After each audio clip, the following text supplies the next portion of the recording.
Bonjour, bonjour à tous et bienvenue à l'église évangélique et protestante de Meulan en ce dimanche 21 août.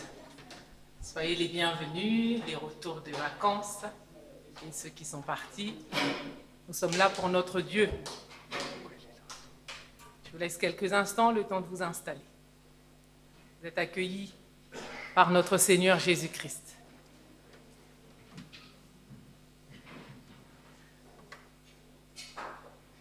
Alors ce matin, nous sommes invités à célébrer. Nous sommes venus louer notre Créateur, notre Dieu. Et ce matin, voilà, nous voulons, si vous êtes d'accord avec moi, juste le célébrer. Non pas parce qu'on possède ou pas quelque chose, non pas pour nos guérisons, présentes ou à venir, non pas pour nos situations compliquées. Nous n'allons pas le louer pour nos prières, exaucées ou pas, pour la protection ou pas. Nous n'allons pas le célébrer pour les multiples raisons habituelles, l'or, l'argent, la famille, le mari, la grâce, l'intelligence ou voire la sagesse. Non, ce matin, je nous invite à glorifier notre Dieu pour qui il est. Son nom est « Je suis ». Prenons ce temps de silence.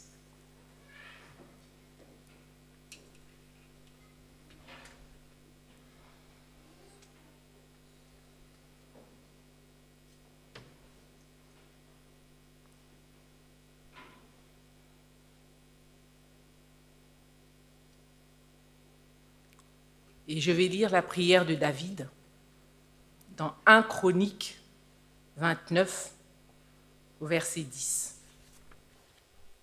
David bénit l'Éternel en présence de toute l'assemblée et il dit : Béni sois-tu d'éternité en éternité, l'Éternel, Dieu de notre Père Israël.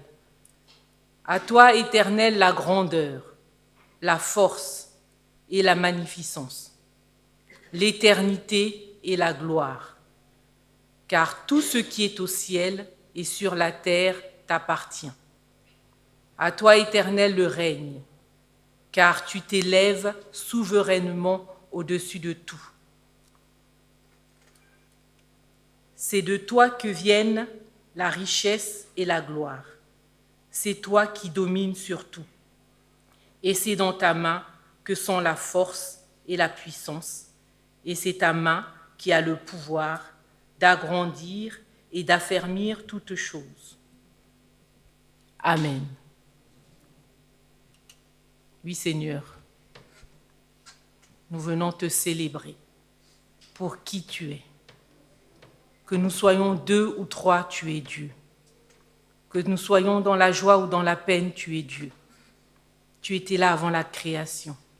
Que nous soyons, Seigneur, loin ou près, tu es Dieu. Seigneur, que nous soyons seuls ou en famille, tu es Dieu. Oui, tu es, je suis. Avant toi, il n'y avait pas d'autre Dieu. Après toi, il n'y en aura pas. Alors ce matin, Seigneur, donne-nous juste ce cœur de regarder à qui tu es, non pas ce que nous sommes venus te demander, non pas ce que nous aurions voulu avoir aujourd'hui, non pas ce par quoi nous sommes passés toute la semaine, mais qui tu es, le Dieu assis sur son trône et qui règne d'éternité en éternité. Reçois nos cœurs, au nom de Jésus. Amen. Nous allons prendre, juste pour précision, ce matin, il n'y a pas de groupe, mais il y a seulement la garderie. Et donc, il nous faudra 2 volontaires au moment venu. Nous allons prendre ces 3 chants à la suite.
sur ce pays pour montrer à tous la vérité et le chemin vers le ciel.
Je sens de l'univers,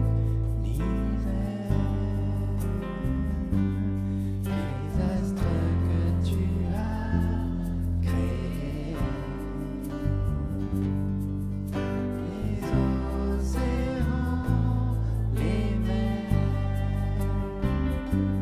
me révèlent ta majesté.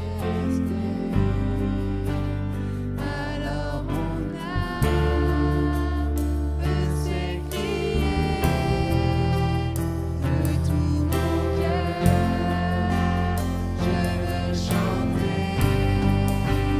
Oh Dieu, tu es infiniment grand, éternel puissant, roi majestueux. Oh Dieu, tu es infiniment grand, éternel puissant, roi majestueux.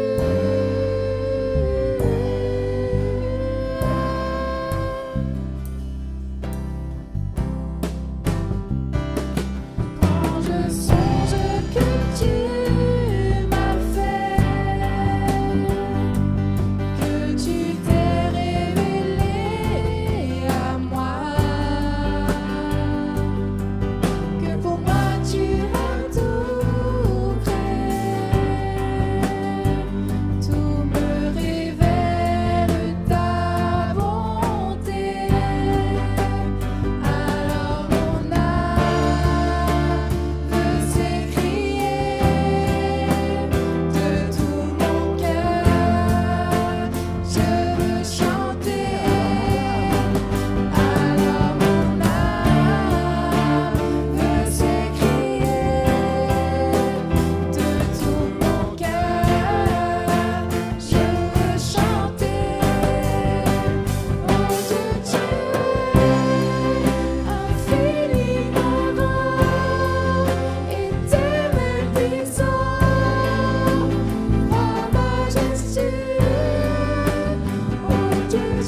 Oui, il nous est pas facile de louer Dieu pour qui il est. On aimerait bien dire « Tu es grand parce que nous avons réussi tel examen. Tu es grand parce que nous avons acheté telle voiture. Tu es grand parce que nous sommes nous-mêmes considérés dans la société, qui sait. » Voilà, on aimerait ajouter plein de raisons. Mais ce matin, nous voulons juste dire « Tu es grand parce que tu es ». La raison pour laquelle tu es grand, c'est que tu l'as décidé. Il a dit « Il fait toutes choses selon le conseil de sa volonté ». Il ne nous a pas concertés et nous n'avons pas de mots à dire. Il était là et il sera après nous. Laissons-lui la place ce matin. Je continue avec la lecture de 1 Chroniques 29. J'ai commencé de 10 à 12. Je prends à partir du verset 13 la prière de David. Maintenant, ô notre Dieu, nous te louons et nous te célébrons. Maintenant, ô notre Dieu, nous te louons et nous célébrons ton nom glorieux. Car qui sommes-nous et qui est le peuple que tu t'es choisi pour que nous puissions te faire aujourd'hui ces offrandes qui sont de l'adorer de tout notre cœur. Tout vient de toi, ô Éternel, et nous recevons de ta main ce que nous t'offrons. Nous sommes devant toi des étrangers et des habitants comme tous nos pères. Nos jours sur la terre sont comme l'ombre, et il n'y a point d'espérance. Éternel notre Dieu, c'est de ta main que viennent toutes ces richesses que nous avons préparées pour te bâtir une maison. C'est à toi, à ton saint nom, c'est à toi que tout t'appartient. Prions. Seigneur, tu n'as pas voulu habiter une maison faite des mains d'hommes. Tu t'es choisi nous comme ta maison. Alors ce matin, Seigneur, que nos corps soient pour toi des sacrifices de bonne odeur. À toi nous sommes, à toi nous appartenons. Alors reçois nos louanges, Papa. Reçois nos cœurs par ton Esprit Saint et fais de nous encore ces palais, Seigneur, ces temples, Seigneur, que tu as voulu depuis la création. Au nom de Jésus. Amen. Nous prendrons le chant « Je chanterai gloire à l'Éternel ». Alors, juste pour rappel, il y a la garderie, même s'il n'y a pas les différents groupes, et on a un problème technique, mais ne vous inquiétez pas, ça sera rediffusé plus tard, les techniciens s'en sortent. Donc après le chant « Je chanterai gloire », je laisserai la place à Mélanie pour la prédication.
Alors je vous propose de commencer par la prière.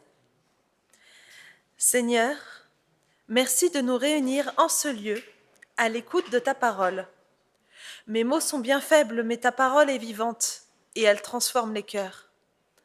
Alors qu'elle puisse nous transformer à nouveau aujourd'hui. Rends-nous chacun attentifs à ce que tu veux nous dire ce matin. Bienvenue à Jérusalem en l'an 30. Les Juifs se préparent à fêter la Pâque dans quelques jours. Il y a un homme du nom de Jésus qui a fait hier une entrée remarquée sous les hameaux et les hosannas. Une entrée qui n'a pas vraiment plu aux chefs religieux juifs. Et Jésus les a encore plus irrités lorsque, entrant dans le temple, il s'est mis en colère. Il a renversé les tables des marchands qui faisaient du business dans ce lieu sacré et il les a chassés avec leurs clients. Et ce matin, Jésus est revenu. Sur la route, il a maudit un figuier qui ne donnait pas de fruits. Puis, il a enseigné dans le temple. Les chefs religieux sont alors venus pour lui demander de quelle autorité il faisait ces choses. Et Jésus leur a répondu, en fait, il leur a retourné la question en leur disant qu'il ne leur répondrait que si eux lui disaient par quelle autorité était le baptême de Jean. Est-ce que ce baptême venait du ciel? Est-ce qu'il venait des hommes? Et par crainte des réactions que pouvait susciter chacune des réponses, les chefs religieux se sont abstenus. Alors Jésus leur a raconté 3 paraboles, celle des 2 fils, celle des vignerons et celle de l'habit de noces. Et c'est la première de ces paraboles que nous lisons en Matthieu 21, versets 28 à 32. Attendez.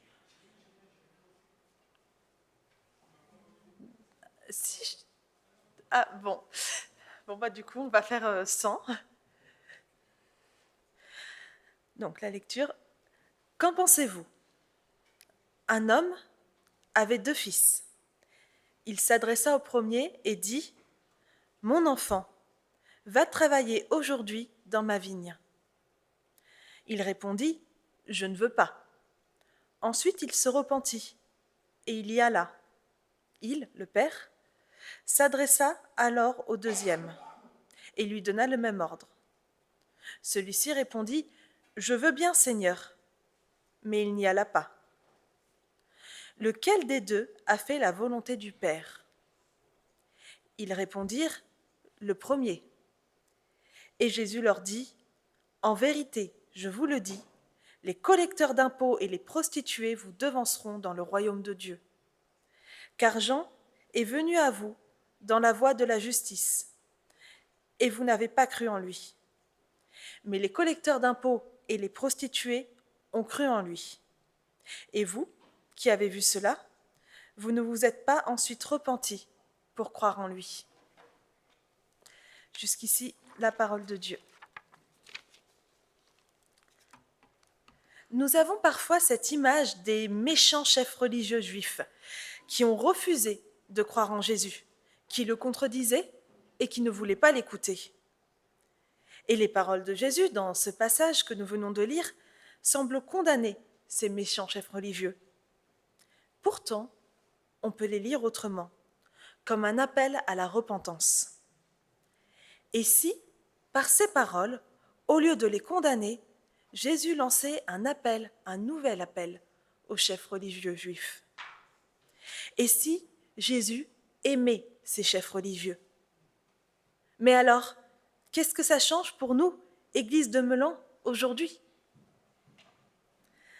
En quoi cette parabole est un nouvel appel à se repentir? Pour répondre à cette question, il faut d'abord prendre en compte les premiers destinataires de la parabole, qui sont les chefs religieux. Il faut ensuite découvrir le Dieu patient qui interpelle, qui est décrit dans ce passage biblique. Et ensuite, nous pourrons comprendre ce que cette parabole nous dit aujourd'hui.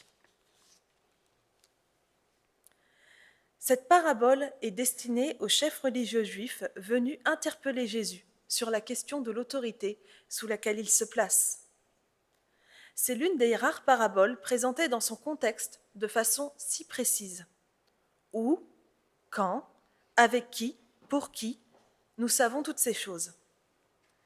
Et sachant tout cela, la première constatation que nous pouvons faire est que cette parabole est choquante.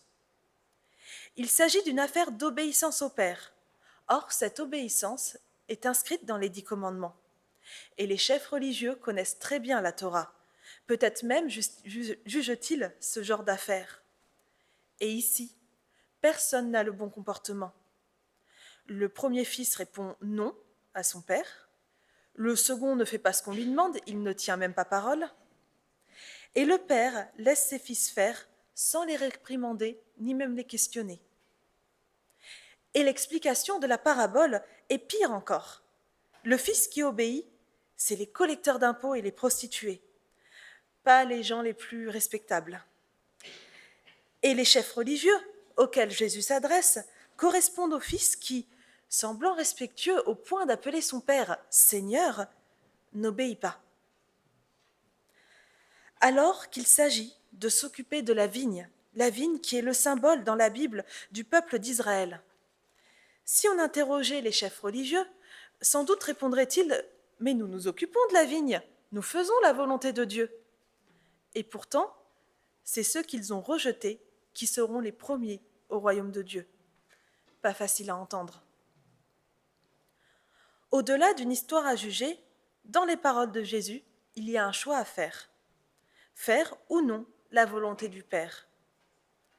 Quelle est la différence entre le premier fils qui fait la volonté de son Père et le second qui ne le fait pas? Les deux parties semblent être construites en miroir. Mais il y a une chose présente dans la partie qui correspond au premier fils et absente pour le second. Ensuite, il se repentit. C'est grâce à la repentance que le premier fils fait la volonté du Père. La repentance, c'est se détourner de son ancienne voie ou éprouver des remords. Et dans la Bible, ce premier mouvement est souvent additionné d'un second, se tourner vers Dieu dans l'amour et dans l'obéissance. Et c'est bien ces deux mouvements que fait le premier fils à l'égard de son père. Il est pris de remords suite à son refus, et cela l'amène à obéir à la demande de son père. La repentance amène à un changement, et c'est ce changement que prêchait Jean-Baptiste et que l'on voit chez ceux qui l'écoutent, et dont il est aussi question dans l'explication que Jésus donne de cette parabole. La repentance du Fils l'amène à respecter le Père, et c'est à cela que Jésus appelle les chefs religieux. Il met devant eux la mort et la vie, et comme dans le Deutéronome, il les appelle à choisir la vie. Les chefs religieux peuvent devenir ce premier fils. Ils peuvent changer d'attitude et de cœur. Or, la repentance mène à la grâce. On le voit déjà dans l'Ancien Testament, que les fameux chefs religieux dont on parle connaissent bien. Mais eux, ils choisissent d'endurcir leur cœur. Et ils comploteront bientôt pour faire crucifier celui qui leur tend la main. Une chose qui peut frapper dans ce texte, c'est que Jésus dialogue avec les chefs religieux. Il ne les condamne pas. Il commence par leur poser des questions. Qu'en pensez-vous au début de la parabole? Puis, lequel a obéi au Père à la fin? Eux l'interrogent aussi, mais c'est pour le piéger. Les questions de Jésus, au contraire, je crois, sont sincères. Il veut sincèrement amener ces personnes à réfléchir, à revenir de leur mauvaise voie, à suivre les exemples de Jean-Baptiste, des collecteurs d'impôts et des prostituées qui se sont repentis et qui ont changé de vie. Il est à noter que Jésus avait déjà fait référence à Jean-Baptiste juste avant cette parabole, en demandant de quelle autorité venait son baptême. Et les chefs religieux n'ont pas voulu répondre, de peur de la réaction de la foule, s'ils disaient des hommes, ou de la réaction de Jésus, les mettant face à leurs incohérences, s'ils disaient du ciel. Au lieu de chercher réellement la réponse, ils ont cherché la meilleure réponse à donner aux yeux de ceux qui les entouraient. Et c'est pourtant une question qui entre dans leur domaine d'expertise, tout comme celle de savoir si un fils a ou non respecté la loi en obéissant à son père. Jésus veut dialoguer avec ceux qui cherchent à l'unir. Quel modèle! Ne faisons pas comme les chefs religieux et acceptons de dialoguer sincèrement avec Dieu. Oui, Jésus entre en discussion avec les chefs religieux. Il cherche à les faire réagir avec cette histoire choquante, avec des questions, et il veut les amener à la repentance. C'est pourquoi l'image de Dieu, dans ce passage, est celle d'un Dieu patient, qui interpelle et qui appelle à la repentance. Cette parabole nous donne l'image d'un père patient. Alors ce père n'est pas clairement présenté comme Dieu, mais il ressemble beaucoup au père de la parabole du fils prodigue qui, lui, nous parle de Dieu. De plus, c'est ce père qui est le propriétaire de la vigne qui représente le peuple d'Israël.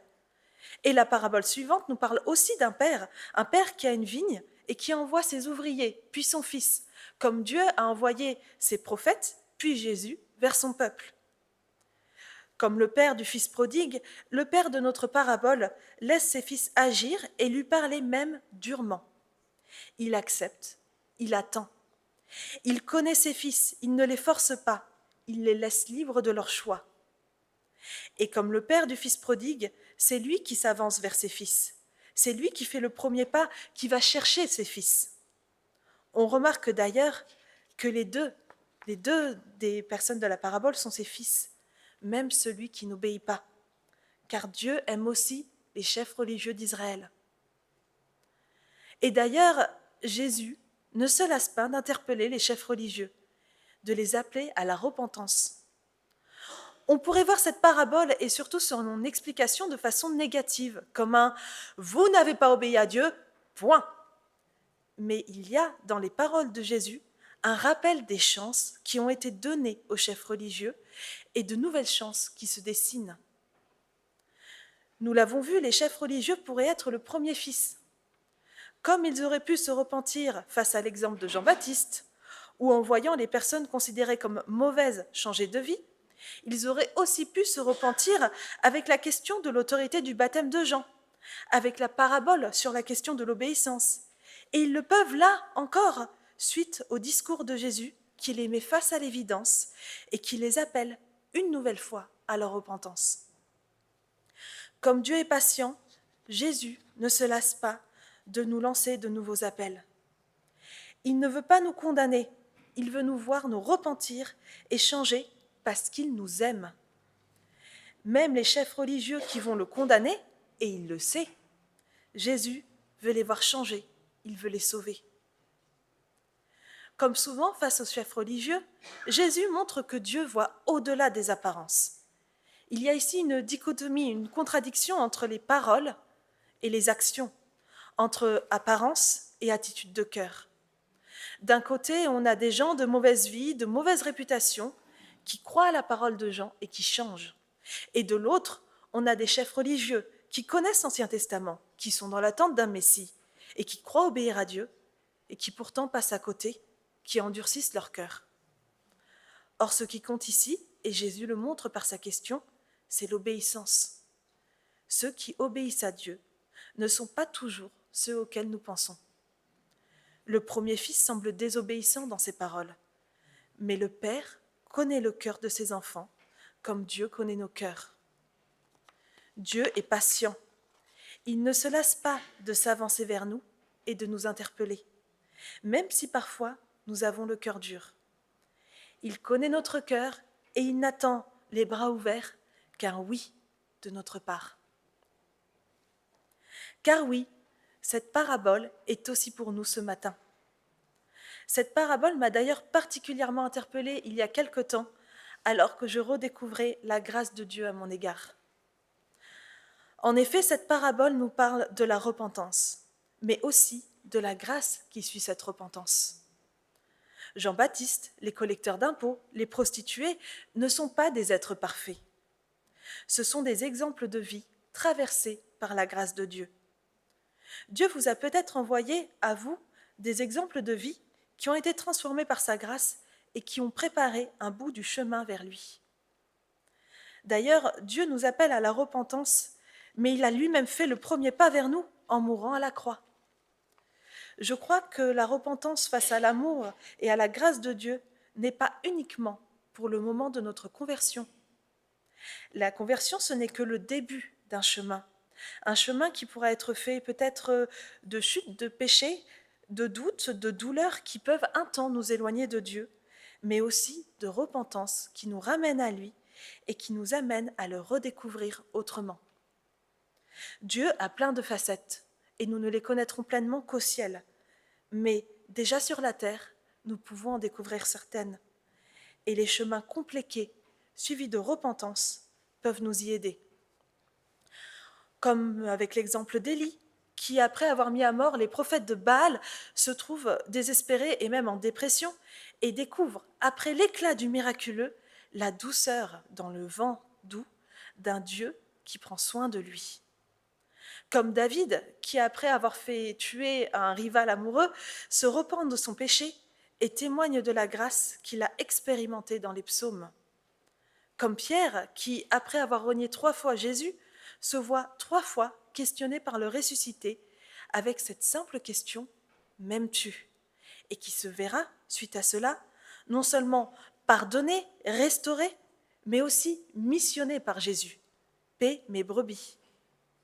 Les exemples de repentance sont nombreux tout au long de la Bible et ils mènent vers un changement, une vie tournée vers un Dieu d'amour. Et nous sommes nous aussi invités à goûter ou à goûter à nouveau cette grâce. Mais cet appel ne concerne pas seulement une prise de conscience, il s'agit aussi d'un changement pour une vie qui porte du fruit. On peut penser à un passage plus haut, à un moment plus tôt dans la journée, où Jésus, ayant faim, s'approche d'un figuier. Et voyant que le figuier n'a pas de fruits, il le maudit et le figuier meurt. Jésus attend de nous que nous portions les fruits de la repentance. Il ne s'agit pas de travailler dans le champ de la mission, pas uniquement ni principalement. Il s'agit de changer notre cœur et notre attitude à l'égard de Dieu et des autres. Cultivons donc le fruit de Galates 5, 22. Mais le fruit de l'esprit, c'est l'amour, la joie, la paix, la patience, la bonté, la bienveillance, la foi, la douceur, la maîtrise de soi. Que notre Église soit une Église qui, après avoir goûté à la joie de la repentance, goûte à ses conséquences par un changement et une transformation à l'image de Christ, notre modèle. Enfin, cet appel à la repentance est un appel pour aujourd'hui. Et c'est le Père qui l'énonce dans la parabole. « Va aujourd'hui travailler dans ma vigne ». Un petit mot qui change tout. Oui, Dieu est patient. Oui, Dieu est grâce. Mais Dieu attend notre réponse. C'est à nous de lui donner. Alors qu'attendons-nous ? Que l'on n'écrive pas au sujet de l'église de Meulan ce qui est écrit au sujet des pharisiens dans Matthieu 23, 3. Ils disent, mais ils ne font pas. Répondons aujourd'hui en Église à l'appel de Dieu. Et cet appel, Dieu nous l'adresse aussi individuellement, à chacun d'entre nous. Alors posons-nous la question, qu'est-ce que Dieu me demande de faire ou d'être aujourd'hui ? Et quelle sera ma réponse ? Nous pensons parfois, et moi la première, que Dieu est dur avec nous, qu'il est exigeant, qu'il ne nous écoute pas comme nous le voudrions. Mais ne sommes-nous parfois pas nous-mêmes durs avec lui ? Est-ce que nous l'écoutons toujours ? Et qu'est-ce qui ce matin nous bloque et nous empêche de nous approcher de Dieu ? Oui, cette parabole, cet appel à la repentance, à la grâce et au changement, c'est aussi à nous qu'il est adressé. Que ce soit la première fois ou que ce soit une nouvelle étape, mais ô combien décisive sur notre chemin, Dieu attend qu'aujourd'hui, nous répondions à son amour. Alors pour conclure, sous ces dehors de condamnation, cette parabole est en fait un message d'amour d'un Dieu qui s'est avancé vers nous et qui continue chaque jour de nous interpeller. Un Dieu qui n'attend que notre oui repentant. Car l'expérience de la repentance n'est pas à fuir ou à craindre. Dieu ne nous attend pas derrière ce oui avec un fouet pour nous punir ou avec un regard de déception parce que nous n'avons pas été à la hauteur. Dieu nous attend avec un regard d'amour qui nous dit « Bienvenue mon fils, bienvenue ma fille ». Alors à nous de lui dire « Oui ». Prions. Seigneur, nous sommes parfois durs avec toi. Parfois nous endurcissons nos cœurs. Parfois nous te disons oui et nous pensons mais. Aide-nous à voir ton amour et ta grâce. Aide-nous à répondre à un oui véritable à cet amour. Transforme nos cœurs. Toi qui t'es approché de nous, aide-nous à devenir chaque jour plus proche de toi. Amen.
Seigneur, nous refusons, Seigneur, de paraître.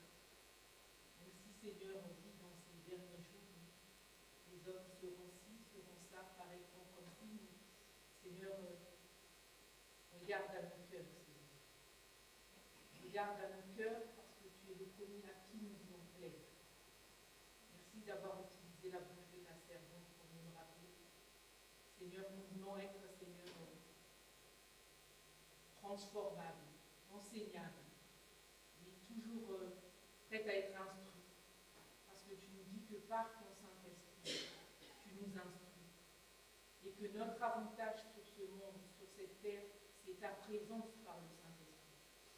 Alors prends le contrôle encore une fois. Nous ne voulons rien laisser ici en partant. Nous sommes venus avec toi. Tu pars avec nous. Et chaque jour, façonne-nous encore. Seigneur, pour ta seule gloire, au nom de Jésus. Amen. Alors, c'est le moment de la Sainte Seine. Je vais lire le passage de 1 Corinthiens 11, verset 23 au 26. C'est Paul qui parle. Car j'ai reçu du Seigneur ce que je vous ai enseigné. C'est que le Seigneur Jésus, dans la nuit où il fut livré, prit du pain. Et après avoir rendu grâce, le rompit. Et dit, ceci est mon corps, qui est rompu pour vous. Faites ceci en mémoire de moi. De même, après avoir coupé, il prit la coupe. Il dit, cette coupe est la nouvelle alliance en mon sang. Faites ceci en mémoire de moi toutes les fois que vous en boirez. Car toutes les fois que vous mangez ce pain et que vous buvez cette coupe, vous annoncez la mort du Seigneur jusqu'à ce qu'il revienne.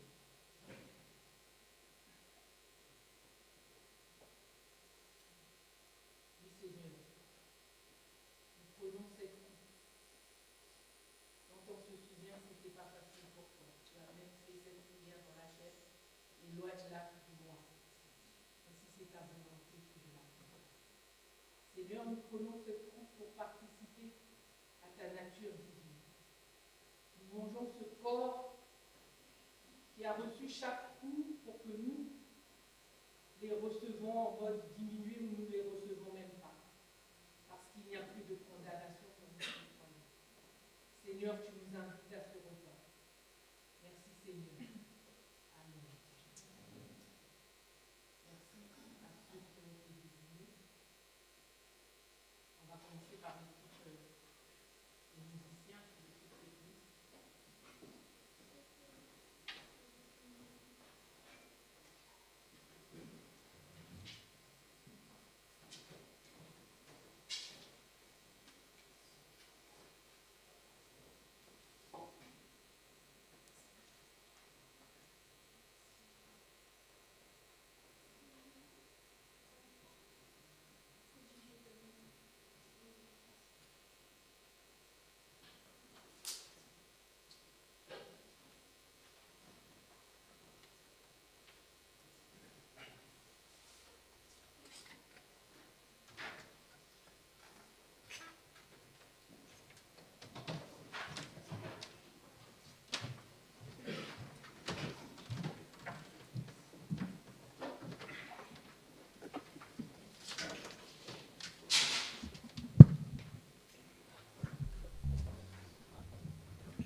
Le culte touche bientôt à sa fin.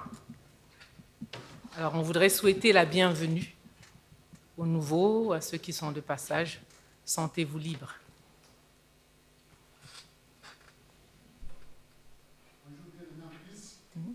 J'ai la joie de vous présenter notre monsieur le marie-docteur Collier, qui vient de la région lilloise de la musique catholique. Merci, bienvenue ma sœur.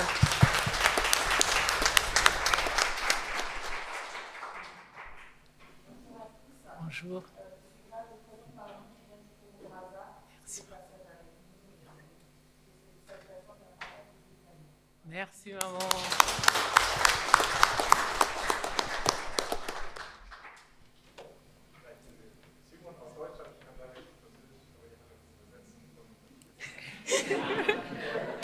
Bienvenue.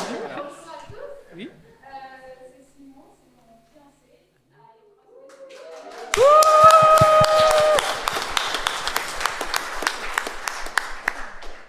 mais il va apprendre le français avec le temps. Bienvenue Simon.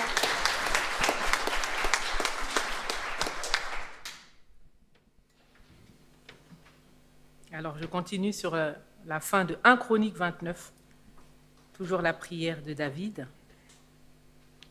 Éternel, Dieu d'Abraham, d'Isaac et d'Israël, nos pères, maintiens à toujours dans le cœur de ton peuple ses dispositions et ses pensées et affermis nos cœurs en toi.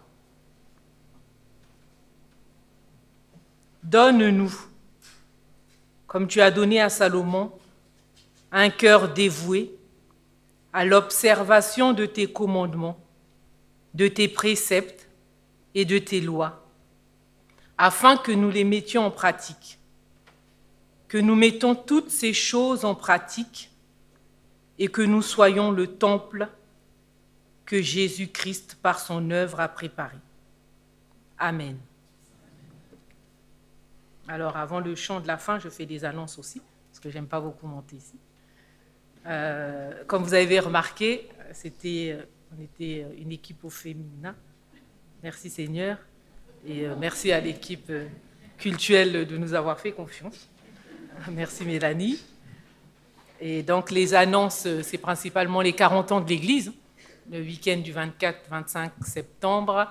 24 septembre, journée porte ouverte toute l'après-midi, donc avec les stands, style kermesse. Voilà, invités, soyez les bienvenus. Et voilà, je sais que le mois de septembre, c'est la rentrée, mais même si vous avez 1 heure, 2 heures, passez. Passez parce que, voilà, c'est pour Dieu.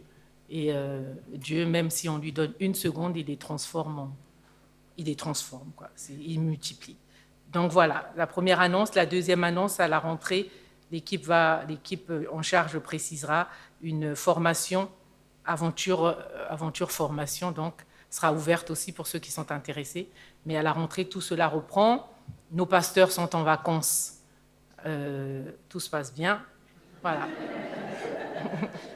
Soyez donc bénis. On va terminer avec le chant « Gloire à son nom ». Bon dimanche et bonne semaine à tous.